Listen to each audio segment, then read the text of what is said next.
Students walk in. Doot, doot, doot. All right, class, today we're going to be learning the difference between a gym lift and a competition lift in the squat category. We will also be learning how to properly do a squat with a barbell on your back. But first, you guys are going to be doing a grind time or a little warm-up that I put together for you. So you're going to be doing 2 sets of 8 goblet squats, and then you'll move on to 2 sets of 15 seconds of sumo squats. And then you guys are going to run a lap. This is to get the lactic acids flowing in your legs, and as well to get your hips loose, and just to warm up your legs and your whole body and make you ready to work out this morning. Okay, they do that like 10 minutes goes by. All right. So now that you guys are properly warmed up, we will be discussing how to properly do a squat. With the squat, there's a barbell on your back, as you know.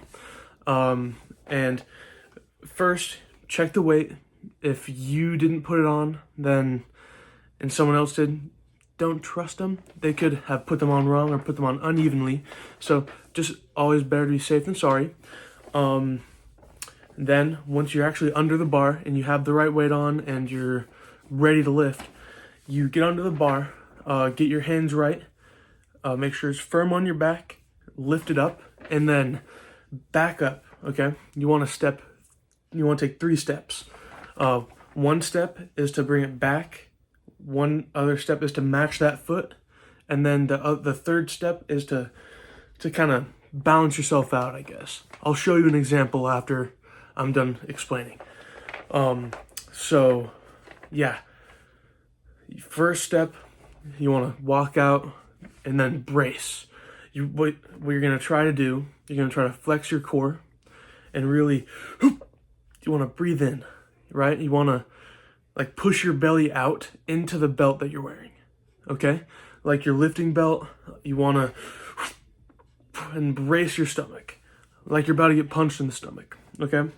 Second step is the descent of the squat, okay? So what you want to do, you want to be controlled. You don't want to hurt yourself or hurt other people. So you want to control the descent down, and you want your legs to be at least, or your knees to bend at least a 90-degree angle, kind of like that.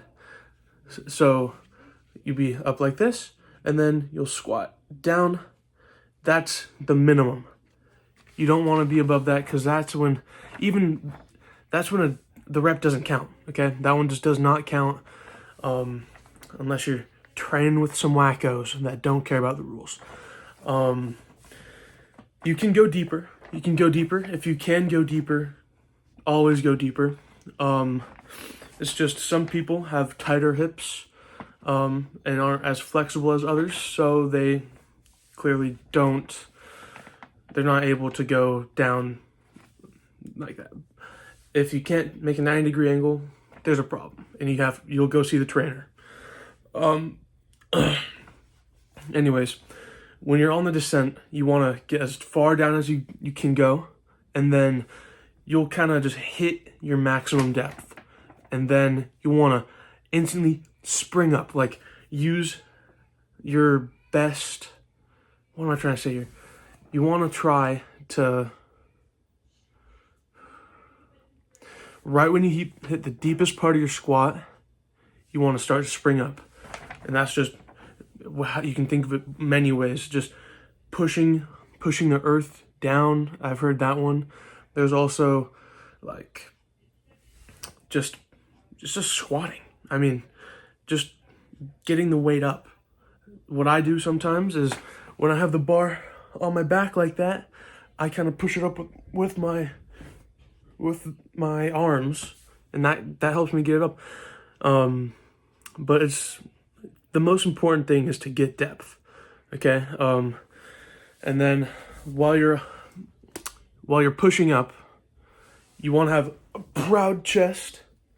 You want to be looking up, and you want to be breathing, okay? So the brace, it goes and you push out, and you're ready, you're flexing your core, then you go down, and then you release it. You release the air as you're going up. So that's the second step.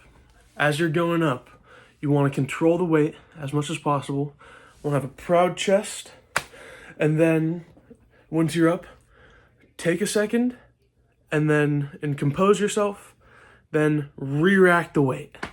That's really all it is. The biggest part of it is there's two big parts. Two parts I want to really drill into your minds. It's the depth and keeping a proud chest. Because if your shoulders roll over and you're looking down, you can't really breathe well that way if you're going really heavy. And two, if you bring your chest down, that activates more of your glutes, and it also activates your lower back, which is not supposed to be activated as much as you think when you're squatting. So you want to keep a proud chest to not tear any muscles in your lower back or in your glutes. You also want to worry about your hamstrings when you're doing that, because if you go down so much like this, so if I'm squatting, okay, 90 degrees, and my butt comes up first, there's a problem, because all this weight is pulling my head down. See what I mean? So yeah, I mean, that's really all there is to it. And like, getting depth is another very important thing that you need to be aware of. If you need, you can always ask a gym partner, or maybe me as a teacher, or just another student, to give you a depth check, or so what they would do, they'll tell you when to squat up. That's how I learned to just do it on my own, because I would always remember, okay, my legs are here, and I need to go up right now, and they can say anything. They can just be like, this. The biggest thing about those is that if you really want to trust somebody else, you can, but it's iffy, because it's not you, and you don't know if they know proper depth, but all of you in this room should know, because I'm teaching it to you. So yeah, I'll give you a demonstration real quick on how to properly squat, okay? All right, here you see me take a couple steps out from the rack to clear the rack and to make sure I have space. You hear me brace my core, I hit depth, I go up with a proud chest, and then I finish the rack. You guys got all warmed up and you were ready to go. You guys were working hard when you were practicing squats. And then, yeah, just a final takeaway. A gym lift is just to cover what we were gonna cover. A gym lift is more casual than a competition lift, because competition lifts are really strict rules. You have to get below 90%. In some competitions, your hamstrings have to touch your calf, but that's more or less in a lower weight class, maybe the 78 kg weight class. But yeah, I mean, competition lifts are just a lot more strict on form. If you don't have good form, then that'd be probably classified as a gym lift. If you don't hit your proper depth, it'll be fine. I mean, if you want to count it, but it can't just be and then that's a squat. No, you gotta get at least really close to 90 degrees for it to at least somewhat count.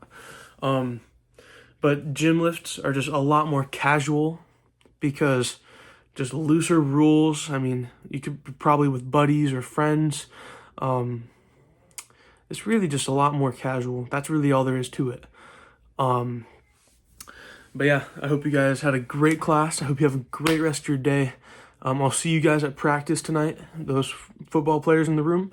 So yeah, have a great rest of your day, and make sure you get your protein intake. Goodbye.